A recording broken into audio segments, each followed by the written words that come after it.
നമ്മളിപ്പോൾ ഈ 3 മണിക്ക് ശേഷമാണ് നമുക്കെല്ലാവർക്കും വലിയ വേദന ഉണ്ടാക്കുന്ന CPM-ൻ്റെ അഖിലേന്ത്യാ ജനറൽ സെക്രട്ടറി സഖാവ് സീതാറാം യെച്ചൂരിയുടെ വിയോഗം നമ്മളെല്ലാം കേട്ടത്.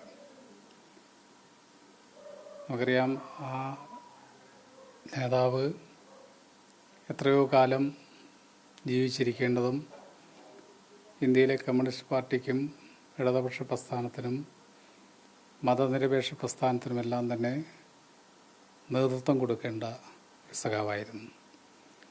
ആ സഖാവാണ് ആകസ്മികമായിട്ട് വേർപെട്ടു പോയിരിക്കുന്നത്. സഖാവിൻ്റെ വേർപാട് തീർച്ചയായിട്ടും CPM-നെ സംബന്ധിച്ചിടത്തോളം സാധാരണയൊക്കെ നമ്മൾ പറയാറുണ്ട് നികത്താൻ കഴിയാത്ത വിടവാണ് എന്ന്. അത് അക്ഷരാർത്ഥത്തിൽ സഖാവിൻ്റെ വേർപാട് CPM-ന് വലിയ നഷ്ടമാണ് ഉണ്ടായിരിക്കുന്നത്. എല്ലാ മേഖലയിൽ നിന്നും അദ്ദേഹത്തെക്കുറിച്ച് ഏറെ അഭിമാനത്തോടു കൂടി പറയുന്ന വാർത്തകളാണ് വന്നുകൊണ്ടിരിക്കുന്നത്. ഇന്ത്യൻ ദേശീയ രാഷ്ട്രീയത്തിൽ ഒരു വിദ്യാർത്ഥി ആയിരിക്കുമ്പോൾ തന്നെ ശ്രദ്ധേയനായി മാറിയ ഒരു നേതാവായിരുന്നു സഖാവ് സീതാറാം യെച്ചൂരി. SFIയുടെ അഖിലേന്ത്യാ നേതാവെന്ന നിലയിൽ അദ്ദേഹം കേവലം SFI നേതാവിൻ്റെയും അപ്പുറത്തേക്ക് ഒരു ദേശീയ നേതാവായിട്ട് വളർന്ന കാഴ്ച നമ്മൾ കണ്ടതാണ്. 1984 SFIയുടെ അഖിലേന്ത്യാ പ്രസിഡൻ്റായ സമയത്ത് തന്നെ പാർട്ടിയിലും അദ്ദേഹം ഉന്നതങ്ങളിലെത്തി. 84 തന്നെ പാർട്ടി സെൻട്രൽ കമ്മിറ്റിയിലെ ക്ഷണിതാവായിട്ടെത്തി. പിന്നീട് അദ്ദേഹം 2024 വരെ പാർട്ടി സെൻട്രൽ കമ്മിറ്റി മെമ്പറായി. 40 വർഷക്കാലം പാർട്ടി സെൻട്രൽ കമ്മിറ്റി. അതിൽ വളരെ ചെറുപ്പത്തിൽ തന്നെ പൊളിറ്റ് ബ്യൂറോയിൽ അംഗമാകാൻ കഴിഞ്ഞു. 1992 പാർട്ടിയുടെ പൊളിറ്റ് ബ്യൂറോ മെമ്പറായി. ഏകദേശം 32 വർഷത്തോളം അദ്ദേഹം പാർട്ടി പൊളിറ്റ് ബ്യൂറോ മെമ്പറായി. അതിൽ 9 വർഷം അദ്ദേഹം പാർട്ടിയുടെ ജനറൽ സെക്രട്ടറിയായി. അങ്ങനെ പാർട്ടിയുടെ ഉന്നതങ്ങളിൽ ഒരു 40-40 വർഷക്കാലം അദ്ദേഹം ശ്രദ്ധേയനായി നിന്നു.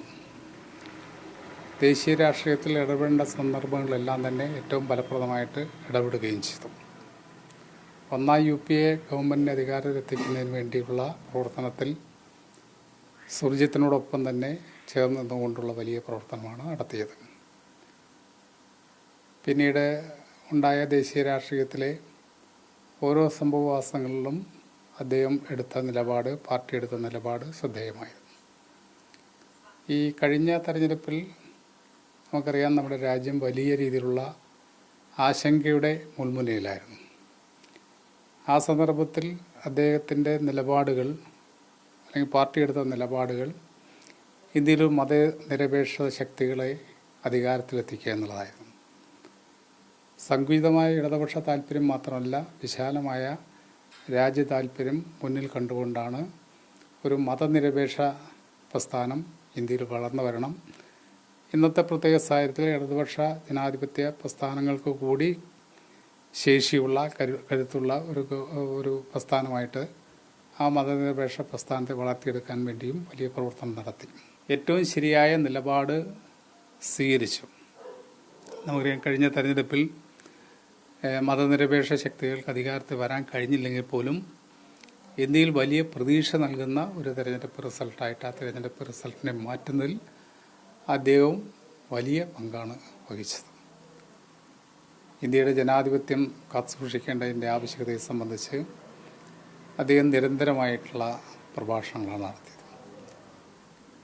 ഇന്ത്യയിലെ മതേതരത്വം നിലനിർത്തേണ്ടതിൻ്റെ ആവശ്യകതയെ സംബന്ധിച്ചും ഇന്ത്യയിലെ പൗരന്മാരുടെ സ്വാതന്ത്ര്യം സംരക്ഷിക്കേണ്ടതിൻ്റെ ആവശ്യകതയെ സംബന്ധിച്ചും നമ്മുടെ ഫെഡറൽ തത്വങ്ങൾ കാത്തുസൂക്ഷിക്കുന്ന കാര്യത്തിൽ, നമ്മുടെ കോൺസ്റ്റിറ്റ്യൂഷൻ സംരക്ഷിക്കുന്ന കാര്യത്തിലെല്ലാം അദ്ദേഹം ഇടപെട്ടുകൊണ്ട് വലിയ രീതിയിലുള്ള സംഭാവനയാണ് ഇന്ത്യൻ ദേശീയ രാഷ്ട്രീയത്തിൽ സഖാവ് സീതാറാം യെച്ചൂരി നൽകിയത്.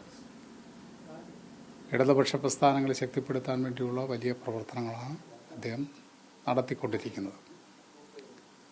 തീർച്ചയായിട്ടും അദ്ദേഹത്തെ പോലെ ഒരാൾ ഈ സന്ദർഭത്തിൽ നമുക്ക് നഷ്ടപ്പെടുക എന്നുള്ളത് ഏറെ ദുഃഖകരവും ഏറെ വേദനാജനകവുമാണ്.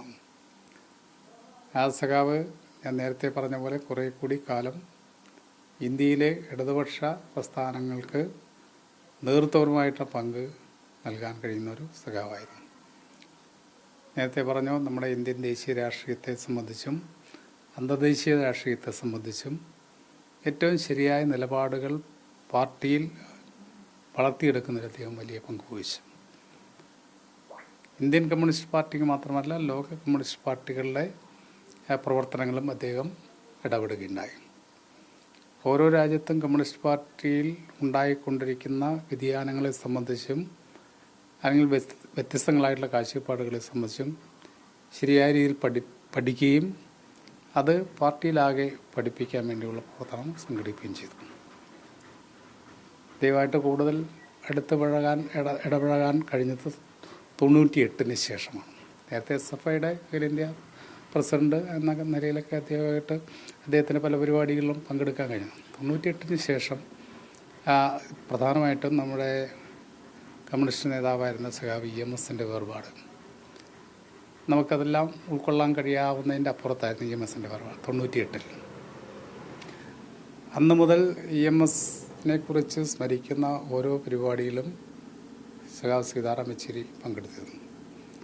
പ്രത്യേകിച്ചും EMS ഇവിടെ വാങ്ങിയതിന് ശേഷം ആദ്യമായി തന്നെ EMS സ്മൃതി തൃശ്ശൂർ വെച്ചാണ് നടത്തിയത്. ആ EMS സ്മൃതി 98 ആരംഭിച്ച മുതൽ 2024 വരെയെങ്കിലും ഒന്നുകിൽ ആ സ്മൃതിയുടെ EMS സ്മൃതിയുടെ ഉദ്ഘാടകനായിട്ടോ അല്ലെങ്കിൽ അതിൽ പ്രധാനപ്പെട്ട വിഷയം അവതരിപ്പിക്കുന്ന ഒരു നേതാവായിട്ടോ അദ്ദേഹം എത്തിയിരുന്നു. ഓരോ കാലഘട്ടത്തിലെയും പ്രത്യേക രാഷ്ട്രീയമാണ് EMS സ്മൃതിയിൽ ചർച്ചയ്ക്ക് വിധേയമാക്കിയത്.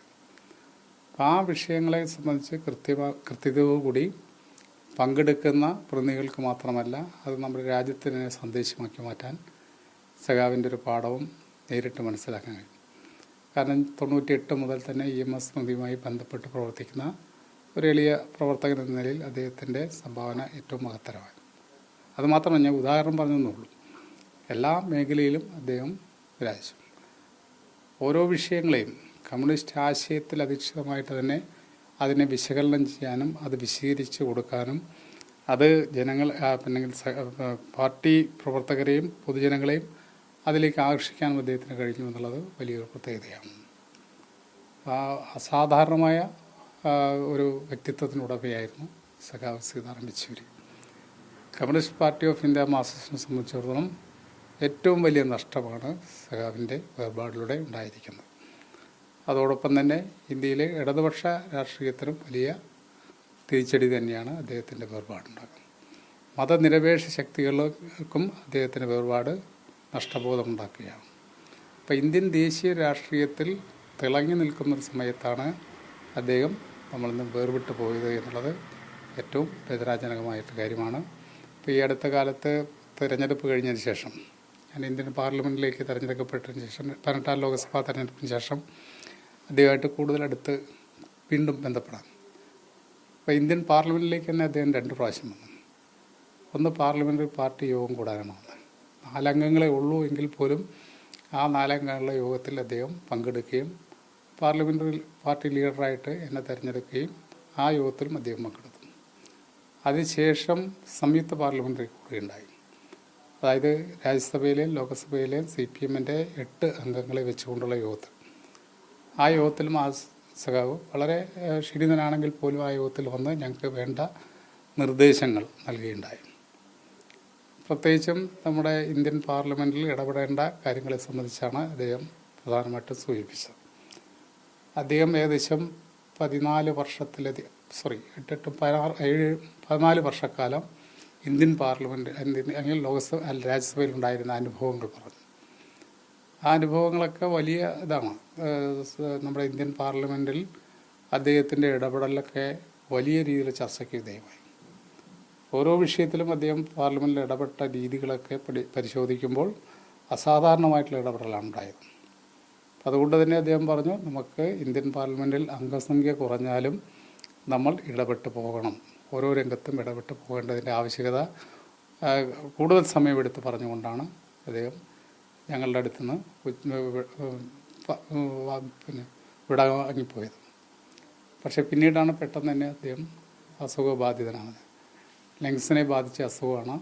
അത് അദ്ദേഹത്തെ തിരിച്ചു കൊണ്ടുവരും, തിരിച്ചു വരാൻ സാധിക്കുമെന്നുള്ള പല ഘട്ടങ്ങളിലും നമ്മളങ്ങനെ പ്രതീക്ഷിച്ചു. പക്ഷേ ഒരിക്കലും തിരിച്ചു വരാത്ത ഒരവസ്ഥയിലേക്ക് അദ്ദേഹം മാറി. ഇന്ന് നമ്മളെല്ലാം ദുഃഖത്തിലാഴ്ത്തിക്കൊണ്ട് അദ്ദേഹം വേർവിട്ട് പോയിരിക്കുകയാണ്. തീർച്ചയായും അദ്ദേഹം ആ സഖാവ് ഉയർത്തിപ്പിടിച്ച ഉജ്ജ്വലമായ ആശയങ്ങൾ, പ്രവർത്തന രീതികൾ കമ്മ്യൂണിസ്റ്റുകാർ ഏറ്റെടുക്കേണ്ടതാണ്. ഇന്ത്യൻ ദേശീയ രാഷ്ട്രീയത്തിൽ കൂടുതൽ കരുത്തുള്ളതായി പാർട്ടിയെ മാറ്റുക എന്ന ലക്ഷ്യം വെച്ചുകൊണ്ടാണ് അദ്ദേഹം പ്രവർത്തിച്ചത്. പാർട്ടിയുടെ 24-ാം പാർട്ടി കോൺഗ്രസിന് വേണ്ടിയുള്ള തയ്യാറെടുപ്പ് നടത്തുകയാണ്. അതിൻ്റെ കരട് രാഷ്ട്രീയ പ്രമേയത്തെക്കുറിച്ച് വിവിധങ്ങളായ ചർച്ചകൾ നടന്നു. അപ്പോൾ 24-ാം പാർട്ടി കോൺഗ്രസ് മധുരയിൽ വെച്ച് നടത്താൻ വേണ്ടി തീരുമാനിക്കുകയും ചെയ്തു. അതിൻ്റെ ഭാഗമായിക്കൊണ്ട് താഴെത്തട്ടിൽ തൊട്ട്, അതായത് ബ്രാഞ്ച് മുതൽ സമ്മേളനങ്ങൾ ആരംഭിച്ചു. ആ സമ്മേളനത്തിൻ്റെ പരിസമാപ്തിയായിട്ടാണ് പാർട്ടി 24-ാം പാർട്ടി കോൺഗ്രസ് ചെയ്യേണ്ടത്. ആ കോൺഗ്രസിൻ്റെ എല്ലാ മുന്നൊരുക്കങ്ങളും നടത്തുന്ന സന്ദർഭത്തിലാണ് അദ്ദേഹം വേർപെട്ടതെന്നും മറ്റൊരു പ്രയാസം സൃഷ്ടിക്കുന്ന കാര്യമാണ്. എന്തായാലും സഖാവിൻ്റെ ഓർമ്മകളും പ്രവർത്തന രീതികളും ഒക്കെ തന്നെ ഏറ്റെടുത്തുകൊണ്ട് ഈ പ്രസ്ഥാനത്തെയും ഇന്ത്യയിലെ ഇടതുപക്ഷ പ്രസ്ഥാനത്തെയും മുന്നോട്ട് നയിക്കാനുള്ള കടമയാണ് നമ്മൾ നിർവഹിക്കേണ്ടത്. അദ്ദേഹത്തിൻ്റെ സഖാവിൻ്റെ വേർപാട് ഏറ്റവും ദുഃഖകരമാണ്, ഏറ്റവും പ്രയാസകരമാണ് എന്ന് നാം തിരിച്ചറിയുന്നതോടൊപ്പം തന്നെ അദ്ദേഹം ഉയർത്തിപ്പിടിച്ച ഉജ്ജ്വലമായ ആശയങ്ങൾ, പ്രവർത്തന രീതികൾ അത് നമുക്ക് മുന്നോട്ട് കൊണ്ടുപോകാനുള്ള പ്രതിജ്ഞ എടുത്തുകൊണ്ട് പോകാൻ വേണ്ടി കഴിയണം. അതാണ് സഖാവിനോട് ചെയ്യേണ്ട ഏറ്റവും വലിയ കടമയും ഉത്തരവാദിത്വം. സഖാവിൻ്റെ വേർപാടിൽ communist party of India Marxist അതിൻ്റെ ദുഃഖം രേഖപ്പെടുത്തുന്നു. നമ്മുടെ രാജ്യം മുഴുവൻ ദുഃഖം രേഖപ്പെടുത്തുന്നു. പാർട്ടിയുടെ സെൻട്രൽ കമ്മിറ്റി മെമ്പർ എന്ന നിലയിൽ ഞാൻ അദ്ദേഹത്തിൻ്റെ ഓർമ്മകൾക്ക് മുമ്പിൽ ശിരസ് നമിക്കുകയും അദ്ദേഹത്തിൻ്റെ ഉജ്ജ്വലമായ ഓർമ്മകൾ കൂടുതൽ മുന്നോട്ട് കൊണ്ടുപോകാനുള്ള പ്രവർത്തനത്തിൽ പങ്കാളികളാവുക എന്നുള്ള ഏറ്റവും പ്രധാനപ്പെട്ട ദൗത്യം നമുക്ക് ഏറ്റെടുക്കാൻ കഴിയുകയും ചെയ്യണം എന്നാണ് എനിക്ക് അഭ്യർത്ഥിക്കാനുള്ളത്. സഖാവിൻ്റെ വേർപാടിൽ ഒരിക്കൽ കൂടി ദുഃഖവും അനുശോചനവും രേഖപ്പെടുത്തുകയാണ്.